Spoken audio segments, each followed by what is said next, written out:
Most men's midlife crisis involves a Harley-Davidson or a 25-year-old secretary. Mine started with discovering my wife was screwing our neighbor's nephew while spending our retirement fund on what she called boutique inventory. Apparently, silk lingerie and weekend getaways count as business expenses these days. My name is Ethan Calloway, and I'm 42 years old. I work as an electrician at Riverside General Hospital, which means I spend my days crawling through ceiling spaces and basement tunnels, keeping the lights on while doctors play God upstairs. It's honest work, pays decent, and gives me plenty of time to think. Maybe too much time. The first sign something was wrong came 3 months ago. Lila, my wife of 18 years, suddenly developed an interest in fitness, not the kind where you buy a treadmill and use it as a clothing rack, the kind where you disappear for 3-hour yoga sessions and come home smelling like expensive cologne that definitely wasn't mine. "How was class?" I'd ask, looking up from my evening news. "Oh, stretching, breathing exercises." She'd wave her hand dismissively, already heading upstairs. "I'm exhausted. Think I'll take a long bath." The bathroom door would lock with a decisive click, followed by the sound of her phone buzzing against the marble countertop. Lots of buzzing, more than any yoga instructor should reasonably require. I'm not stupid. 23 years of marriage teaches you to read the signs. The new underwear that never made an appearance in our bedroom, the sudden interest in her appearance after years of comfortable sweatpants, the way she'd angle her phone away from me when texting, like she was guarding state secrets instead of discussing dinner plans. But I needed proof. In a town like Millbrook, Illinois, population 8,400, rumors spread faster than electrical fires. I wasn't about to become the subject of coffee shop gossip based on suspicions alone. That's where Marlene Henderson came in. Marlene lives across the street in a 2-story colonial that gives her a perfect view of our driveway, our front door, and most importantly, our comings and goings. She's 63, recently widowed, and has elevated neighborhood surveillance to an art form. "Ethan, honey," she called out one Tuesday morning as I loaded my work van. "You got a minute?" I glanced at my watch. 7:15. Lila was supposedly at the boutique doing inventory, but her car wasn't in the shop's parking area behind our house. "What's on your mind, Marlene?" She glanced around conspiratorially, then beckoned me closer. "I don't like to spread tales, you understand, but I saw something yesterday that didn't sit right." My stomach tightened. "What kind of something?" "Well, I was watering my petunias around 10 in the morning when I saw Lila walking down Lakeside Drive. She wasn't alone." Lakeside Drive, the street that led to the expensive rental cabins overlooking Miller's Lake. The same cabins that charged $300 a night for what they called romantic getaways. Who was with her? Marlene's eyes lit up with the thrill of sharing crucial intelligence. Tall fellow, maybe 35, with that bleached hair that's supposed to look natural but fools nobody. They were holding hands, Ethan, walking real close, if you catch my meaning. I caught her meaning perfectly. I also caught the implication that my wife was spending our money on afternoon liaisons while I was 40 feet underground fixing the hospital's backup generators. "You sure it was Lila?" "Honey, I've been watching that woman come and go for 15 years. I know her walk, her laugh, and that ridiculous purse she carries everywhere. It was her." I thanked Marlene and drove to work, my mind racing through possibilities. Maybe there was an innocent explanation. Maybe the man was a client, or a vendor, or a long-lost cousin with unfortunate taste in hair products. But deep down, I knew better. The hospital's basement became my thinking space that day. Surrounded by humming transformers and color-coded cables, I considered my options. I could confront Lila directly, but that would only lead to denials and careful cover-ups. I could hire a private investigator, but that felt like something from a bad television movie. Or I could do what I do best, methodically trace the problem back to its source. That evening, I approached Lila with what I hoped was casual curiosity. "How's the boutique business these days? You've been putting in a lot of hours." She looked up from her phone, startled. "Oh, it's busy season. You know how it is?" "Actually, I don't. What makes it busy season for women's clothing in October?" A pause, just long enough to confirm my suspicions. "Holiday inventory. Christmas shopping starts earlier every year." She turned back to her phone. "I might need to work this weekend, too. Big shipment coming in?" I nodded and returned to my newspaper, making mental notes. October wasn't busy season for retail. Christmas inventory didn't require weekend getaways. And Lila's big shipment story had more holes than a stripped electrical wire. That night, after she'd gone to bed, I did something I'd never done in 18 years of marriage. I went through her purse. Credit card receipts told an interesting story. Dinner for 2 at Romano's, the expensive Italian place on the other side of town. Charges at Victoria's Secret that definitely hadn't benefited our bedroom. And most damning of all, a hotel receipt from the Lakeside Inn dated 3 days ago. Room 247. 2 guests, champagne service. The receipt was folded small and hidden behind her insurance cards, like she'd meant to throw it away but forgotten. Or maybe she'd kept it as a souvenir. I photographed everything with my phone, then carefully returned her purse to its spot by the kitchen counter.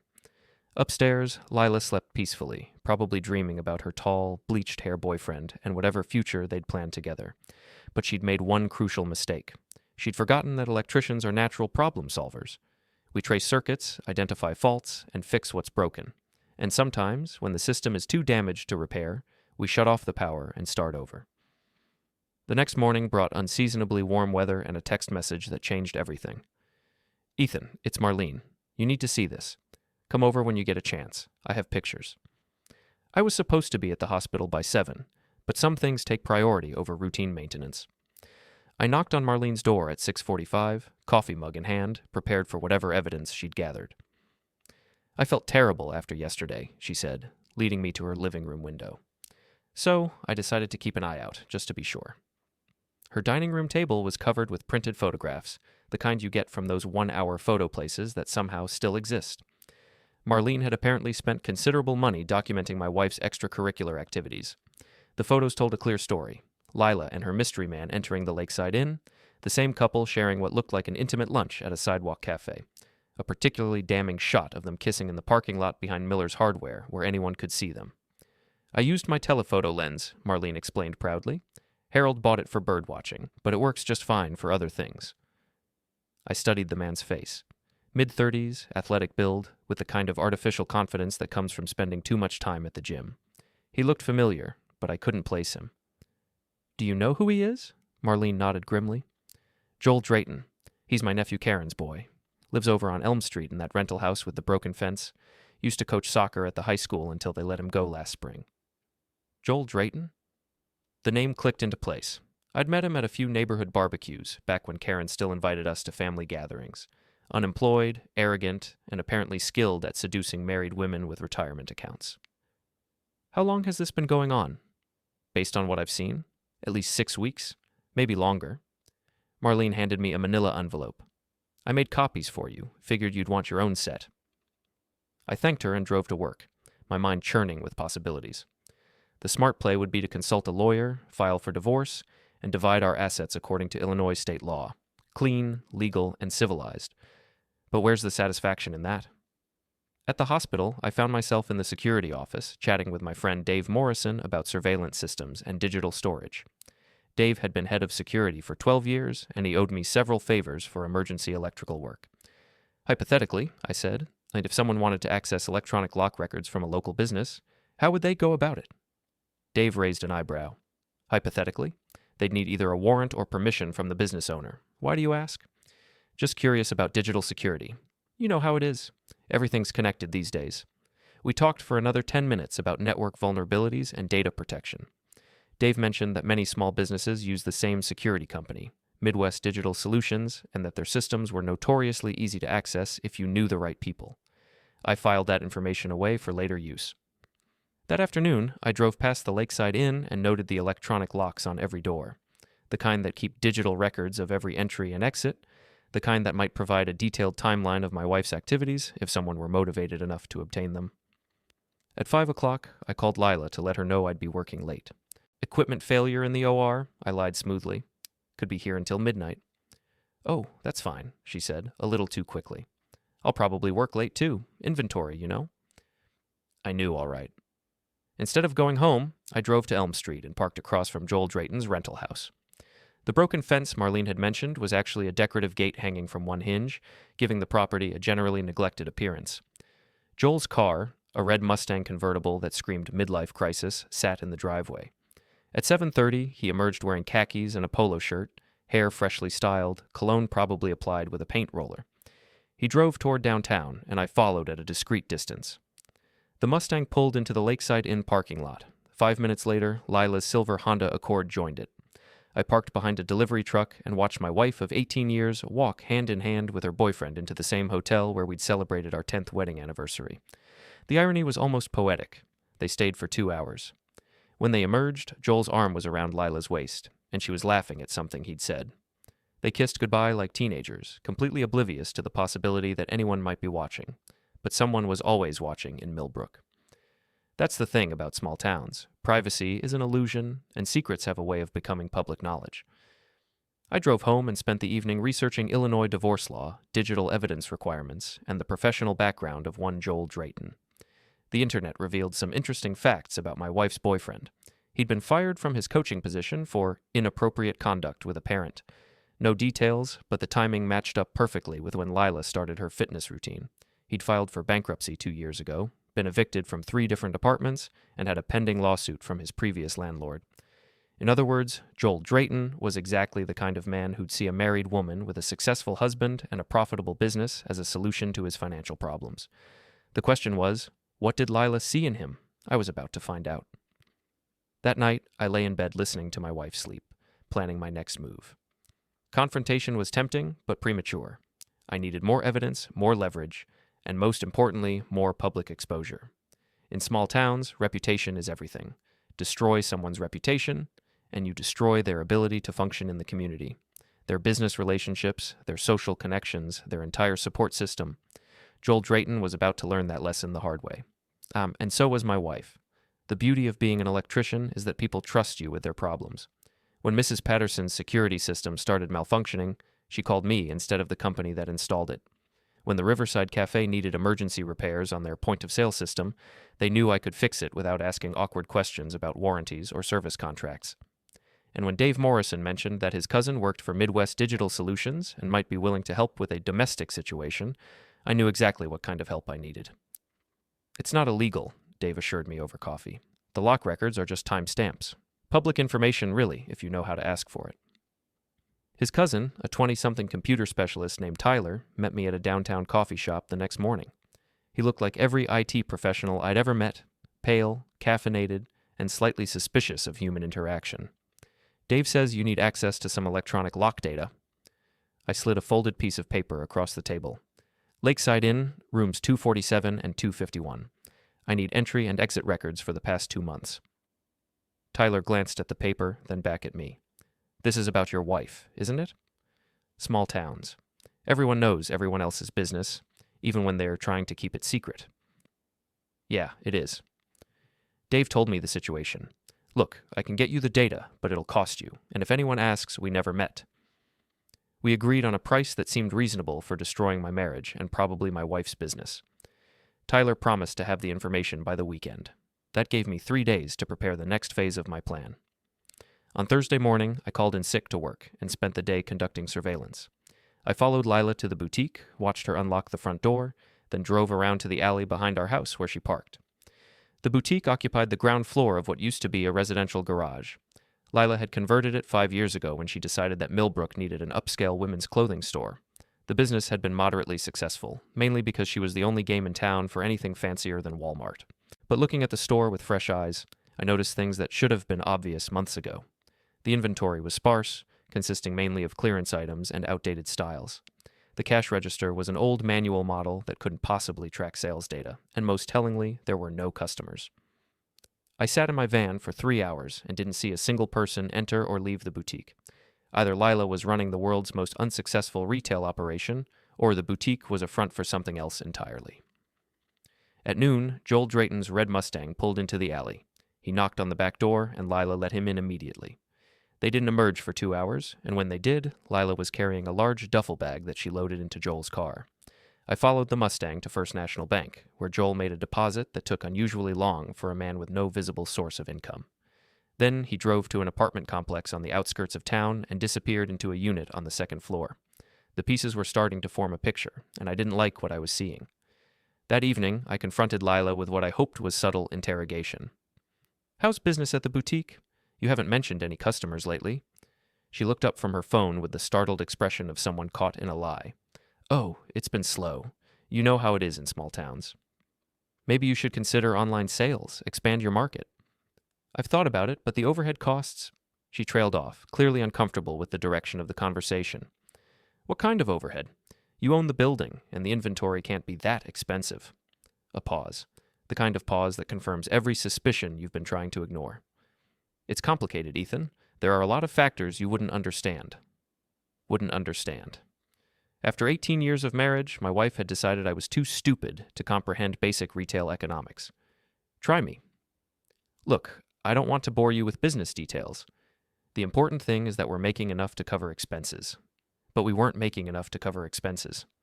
Our joint checking account had been steadily declining for months, and now I knew where the money was going. Into Joel Drayton's pocket, via whatever scheme they'd cooked up together. I spent Friday morning at the courthouse, researching property records and business licenses. The boutique was registered as a sole proprietorship under Lila's name, which meant she had complete control over its finances. Our house was jointly owned, but the business assets were entirely hers. Legally, she could liquidate everything and disappear, leaving me with half a house and a pile of debt, but she'd made one crucial mistake. She'd underestimated her husband. Tyler called Friday afternoon with news that confirmed my worst fears. Your wife and her boyfriend have been using room 247 3 times a week for the past 8 weeks, he reported. Always the same pattern. Check in around 2, check out around 5. They're not trying to hide it. What about room 241? That's interesting. Room 251 has been rented continuously for the past month. Same credit card, but it's registered to a business account. Something called Drayton Consulting Services. Drayton Consulting Services. Joel had set up shop at the Lakeside Inn, probably using my wife's money to fund whatever business venture they'd planned together. Can you get me the credit card information? Already ahead of you. The account is linked to your wife's boutique. She's been paying for both rooms. I thanked Tyler and hung up, my mind racing through implications. Lila wasn't just having an affair. She was financing her boyfriend's business with money from our joint accounts. Money I'd earned crawling through hospital basements while she played house with an unemployed ex-coach. That weekend, I implemented phase 2 of my plan. On Saturday morning, I drove to the auto parts store and purchased several items that would be useful for automotive maintenance. Stink bombs, the kind teenagers use for pranks. A small device that could temporarily disable a car's starter motor. And a bottle of industrial-strength adhesive that would make removing bumper stickers an extremely tedious process. I also stopped by the print shop and ordered 500 flyers advertising a fictitious business. Drayton Consulting Services, helping married women find new opportunities. The flyers included Joel's address, phone number, and a photo I'd cropped from one of Marlene's surveillance pictures. Sunday morning, while Lila was supposedly at the boutique doing inventory, I paid a visit to Joel's rental house. The red Mustang sat in the driveway, unwashed and gleaming in the morning sun. I worked quickly and efficiently, the way I'd learned to work in hospital emergency situations. The stink bombs went under the driver's seat, triggered by pressure sensors that would activate when someone sat down. The starter disabled device attached to the ignition system, controlled by a remote that would fit nicely in my pocket. And the bumper stickers, professionally printed with slogans like "I love married women" and "Honk if you're cheating," adhered to every available surface. The whole operation took less than 10 minutes. Then I drove to the Lakeside Inn and distributed my flyers under every windshield wiper in the parking lot. Hotel guests would have some interesting reading material when they returned from their romantic getaways. By noon, I was home, reading the newspaper and waiting for the fireworks to begin. I didn't have to wait long. Joel Drayton's humiliation began at 2:47 p.m. on Sunday afternoon, when he attempted to drive his Mustang to what he probably thought was another romantic rendezvous with my wife. I was in my garage, pretending to organize tools while actually monitoring the police scanner I'd borrowed from work. The first call came in around 3 o'clock. At Unit 12, we have a complaint about a vehicle causing a disturbance on Elm Street. Neighbors report loud noises and a strong odor. I smiled and continued sorting screwdrivers. The second call was more interesting. Unit 7, respond to the Lakeside Inn. Hotel manager reports suspicious literature being distributed in the parking lot. By 4 o'clock, my phone was ringing. Ethan, you need to get down here. It was Marlene, practically vibrating with excitement. Joel Drayton is standing in his driveway screaming at his car. The whole neighborhood can smell it. I walked across the street to get a better view. Sure enough, Joel was circling his Mustang like a man possessed, trying unsuccessfully to remove bumper stickers while the lingering aroma of stink bombs created a toxic cloud around his property. What do you think happened? I asked Marlene innocently. Looks like someone played a prank on him. A very thorough prank. She handed me a pair of binoculars. Take a look at those bumper stickers. Through the binoculars, I could see Joel's growing frustration as he realized the stickers had been applied with industrial adhesive. Each attempt to remove them only tore off small pieces, leaving behind sticky residue and partial words that somehow made the messages even more embarrassing. I wonder who could have done such a thing, I mused. Marlene gave me a knowing look. Someone with access to automotive supplies and a good reason to be angry, I'd guess. At 5:30, Lila came home in a state of barely controlled panic. "Ethan, we need to talk." I looked up from my newspaper. "About what?" "Someone's been spreading rumors about me. Nasty rumors." She paced around the living room like a caged animal. "Marlene Henderson has been telling people that I'm having an affair. Are you?" The question hung in the air like smoke from an electrical fire. Lila stopped pacing and stared at me with an expression I'd never seen before, part guilt, part defiance, and part calculation. "How can you even ask me that?" "It's a simple question, Lila. Are you having an affair with Joel Drayton?" Another pause. Longer this time. "I don't know where you're getting these ideas, but they're completely wrong. Joel is just a friend who's been helping me with some business matters." "What kind of business matters require hotel rooms?" Her face went pale. "What are you talking about?" I pulled out my phone and showed her one of Tyler's screenshots, a detailed log of electronic lock entries for room 247 at the Lakeside Inn. "I'm talking about the 3 times a week you've been meeting your boyfriend at the same hotel where we celebrated our anniversary.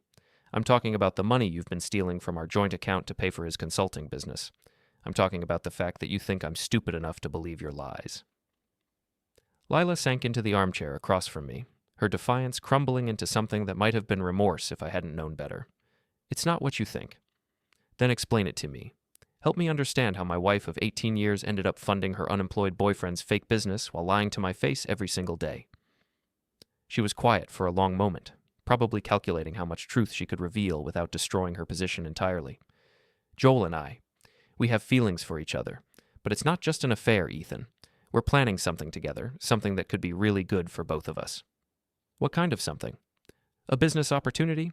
Joel has connections in Chicago, people who are interested in investing in small-town retail operations. The boutique could be the start of something much bigger." I almost laughed.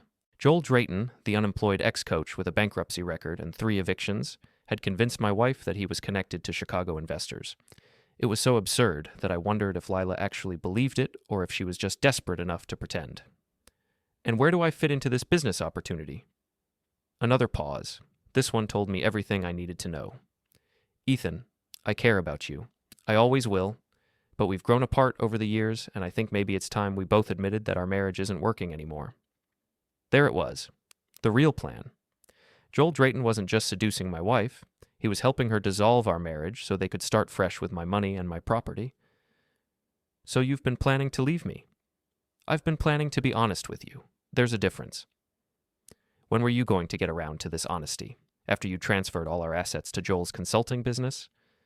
Lila's expression hardened. "I don't know what you think you've discovered, but you're wrong about Joel. He's a good man who's been trying to help me build something meaningful. He's a con artist who saw an unhappy wife with a successful husband and decided to cash in. And you're too blinded by whatever midlife crisis you're having to see it." She stood up abruptly. "I don't have to listen to this." "Actually, you do. Because tomorrow morning, I'm calling our lawyer and filing for divorce. I'm also calling the bank and freezing our joint accounts until we can sort out exactly how much money you've stolen." "Stolen?" Her voice rose to a near shout. "That's my money too, Ethan. I have every right to spend it on legitimate business expenses." "Hotel rooms aren't business expenses, Lila, and neither is funding your boyfriend's fake consulting company." She grabbed her purse and headed for the door. "I'm staying at Karen's tonight. We can discuss this when you've calmed down. We can discuss it through lawyers." The door slammed hard enough to rattle the windows. I sat in my living room, surrounded by 18 years of shared memories and joint purchases, and realized that my marriage was officially over. Not because of the affair. Affairs can sometimes be forgiven, but because Lila had looked me in the eye and tried to convince me that stealing our money to fund her boyfriend's scam was a legitimate business opportunity. She'd chosen Joel Drayton over me, and now she was going to live with the consequences of that choice. But first, I was going to make sure the whole town knew exactly what kind of people they were dealing with. Monday morning, I called in sick to work and drove to Miller's Hardware, where I purchased several items that would be useful for home improvement projects. Spray paint, industrial markers, and a few dozen for sale signs. Then I paid a visit to Joel's rental house. The Mustang was gone, probably at an auto detailing shop where some unfortunate employee was trying to remove my bumper stickers. But Joel's front yard was still accessible, and it provided an excellent canvas for artistic expression. I worked carefully and methodically, the way I approached all electrical projects. The for sale signs went up first, advertising Drayton Consulting Services, specializing in marriage destruction, with Joel's phone number prominently displayed. The spray paint was for more detailed messages. Homewrecker lives here, across the front sidewalk. Call Joel for adultery advice on the broken fence. And my personal favorite, painted in bright red letters across his front door, unemployed gigolo, rates negotiable. By the time I finished, Joel's rental house looked like a billboard advertising his true profession. Then I drove to the boutique. The boutique sat empty and dark, exactly as I'd expected. Lila's car wasn't in the back alley, which meant she was probably at Karen's house, trying to explain why her brother-in-law had suddenly turned into a vengeful maniac. But I wasn't feeling vengeful. I was feeling methodical. The back door of the boutique opened with the spare key Lila kept hidden under a fake rock, the same hiding place she'd used for 18 years, because some people never learn to adapt their security measures. Inside, the store looked even more pathetic than it had from the street. Racks of outdated clothing, a few scattered accessories, and a cash register that probably hadn't seen a real transaction in months. But the real revelation was in the back office. Lila's desk was covered with papers that told the complete story of her relationship with Joel Drayton. Bank statements showing regular transfers to Drayton Consulting Services. Hotel receipts dating back 3 months. And most damning of all, a handwritten business plan titled New Beginnings Partnership. The plan was exactly what I'd suspected. Joel would provide marketing expertise and Chicago connections, while Lila contributed capital and local business experience. Together, they would expand the boutique into a regional chain, eventually relocating to Chicago, where they could start fresh without the complications of small-town gossip. The complications of small-town gossip. That was how my wife referred to the inconvenient fact that she was married to someone else. But the most interesting document was a draft divorce settlement that Joel had apparently helped Lila prepare. According to their calculations, she was entitled to half our house, half my retirement account, and full ownership of the boutique and its assets. What they hadn't calculated was the possibility that those assets might not be worth very much after her husband got through with them. I photographed every document, then began phase 3 of my plan. The boutique's electrical system was ancient, installed back when the building was a residential garage. It would be a shame if someone unfamiliar with proper wiring techniques attempted to make modifications and accidentally created a safety hazard that would require immediate attention from the fire marshal. I worked quickly, using techniques I'd learned from 20 years of emergency repairs. Nothing dangerous. I'm not a criminal. But when the fire marshal's office received an anonymous tip about electrical code violations at a local business, they would find enough problems to shut the place down pending a complete rewiring job. A rewiring job that would cost more than the boutique was worth. By noon, I was home, waiting for the next phase of my plan to unfold. The call came at 1:30 p.m. "Ethan, this is Chief Morrison." Dave's father had been Millbrook's fire chief for 30 years. "We've had a complaint about electrical problems at your wife's boutique. I need to ask you some questions." "What kind of problems?" "Code violations, dangerous stuff, the kind of thing that could cause a serious fire." He paused. "The thing is, Ethan, someone did a real professional job of documenting these violations, almost like they knew exactly what to look for." I met Chief Morrison at the boutique 20 minutes later. He walked me through the building, pointing out problems that would have been obvious to any qualified electrician, but invisible to someone like Lila. "This place is a trap," he concluded. "I'm surprised it hasn't burned down already." "What does that mean for my wife's business?" "It means she's closed until everything gets brought up to code. And given the extent of the problems, that's going to be expensive. Very expensive. Expensive enough to wipe out whatever money Lila had left in her business account." That evening, she came home. I was in the kitchen, making dinner for one, when I heard her key in the front door. She entered cautiously, like someone expecting an ambush. "We need to talk," she said. "I thought we covered everything yesterday." "Someone vandalized Joel's house. Someone reported my boutique to the fire marshal. Someone's been spreading rumors all over town." She sat down across from me at the kitchen table. "It was you, wasn't it?" I looked up from my sandwich. "What makes you think that?" "Because you're the only person in this town who knows enough about electrical systems to identify code violations that precisely. Maybe the building really does have electrical problems. Maybe someone was concerned about public safety." "Cut the crap, Ethan. I know what you're doing." I set down my sandwich and gave her my full attention. "What am I doing, Lila?" "You're trying to destroy my business and humiliate Joel because you can't accept that our marriage is over." "Our marriage is over because you decided to steal our money and give it to your unemployed boyfriend. I'm just making sure everyone in town knows what kind of people they're dealing with." She leaned forward, and for a moment I saw a flash of the woman I'd married 18 years ago, determined, intelligent, capable of fighting for what she wanted. Joel isn't what you think he is. He's a good man who's been trying to help me build something better than this. She gestured around the kitchen. Better than a life where I spend every day selling clothes to women who look down on me, married to a man who thinks changing light bulbs is a career. There it was. The real reason behind everything. Lila didn't just want Joel Drayton. She wanted the life she thought he could give her. A life where she was important, successful, respected. A life that didn't include me. So this is about money. It's about opportunity, Ethan. It's about taking a chance on something that could actually matter. And what about our son? What about the life we built together? Owen was away at college, but he'd be home for Thanksgiving in a few weeks. He'd be expecting to find his parents still married, still living in the house where he'd grown up. Owen's an adult. He'll understand that sometimes people grow apart. He'll understand that his mother abandoned his father for a con artist. Lila's expression hardened again. Joel isn't a con artist. He has real connections, real opportunities. The Chicago investors are legitimate. I almost felt sorry for her. After 3 months of being seduced by Joel's promises, she'd convinced herself that his fantasies were real. Show me. What? Show me these Chicago investors. Show me a contract, a business plan, anything that proves Joel Drayton has legitimate connections to anyone with money. She was quiet for a long moment. It's in the early stages. These things take time. It's been 3 months, Lila. If Joel had real investors, they would have wanted to see financial records, business plans, market analysis. They would have wanted to meet with you directly. They will. Joel says whatever he thinks you want to hear, because that's what con artists do. I pulled out my phone and showed her the background check I'd run on her boyfriend. Joel Drayton has been evicted 3 times in 2 years. He owes money to 4 different landlords, 3 credit card companies, and the IRS. He was fired from his coaching job for inappropriate conduct with a parent, probably another married woman he was trying to scam. Lila stared at the screen, her face pale. His consulting business exists only on paper, funded entirely by money he's stolen from our joint account. There are no Chicago investors, no business opportunities, no future where you and Joel ride off into the sunset together. I put the phone away and leaned back in my chair. There's just a broke, desperate man who saw an unhappy wife and decided to take advantage of her. Lila was quiet for several minutes, processing information that probably contradicted everything Joel had told her. Even if that's true, she said finally, it doesn't change how I feel about our marriage.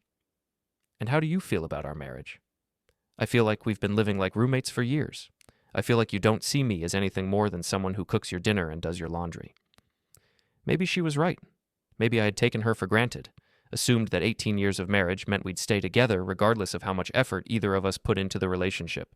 But that didn't justify theft, lies, and adultery. So you decided to solve that problem by stealing our money and sleeping with the first man who paid attention to you. I decided to take a chance on being happy. With Joel Drayton. With someone who makes me feel like I matter.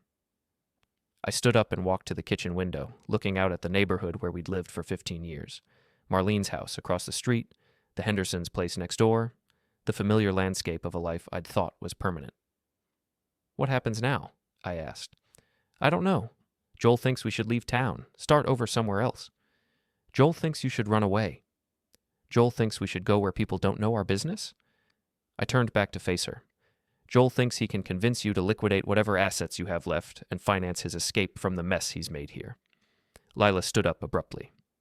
I don't have to listen to this. Actually, you do, because tomorrow morning, our lawyer is going to freeze every account you have access to. The bank is going to want documentation for every transfer you've made to Drayton Consulting Services. And the IRS is going to be very interested in Joel's unreported income. Her face went white. You can't do that. I already did it, this afternoon while you were probably planning your escape route. She grabbed her purse and headed for the door again. This isn't over, Ethan. Yes, it is. The door slammed, but this time I knew she wouldn't be coming back. I spent the evening on the phone with our lawyer, our accountant, and a private investigator who specialized in financial fraud cases. By morning, Joel Drayton's world was going to become very complicated, but I wasn't finished yet. At midnight, I drove to Joel's rental house one final time. The Mustang was back in the driveway, still bearing traces of my bumper stickers despite what had obviously been professional cleaning. The spray-painted messages on his property had been partially removed, but enough remained to make his living situation uncomfortable. I parked across the street and waited. At 12:30 a.m., a police car pulled up to Joel's house. 2 officers got out and knocked on his front door. Joel answered in his underwear, clearly awakened from sleep. The officers talked to him for several minutes, then handed him what looked like official paperwork. A warrant, probably, or a subpoena. Something that would require him to explain his business practices to people who were trained to recognize fraud. The police left, and Joel stood in his doorway for a long time, reading the papers by the light of his porch lamp.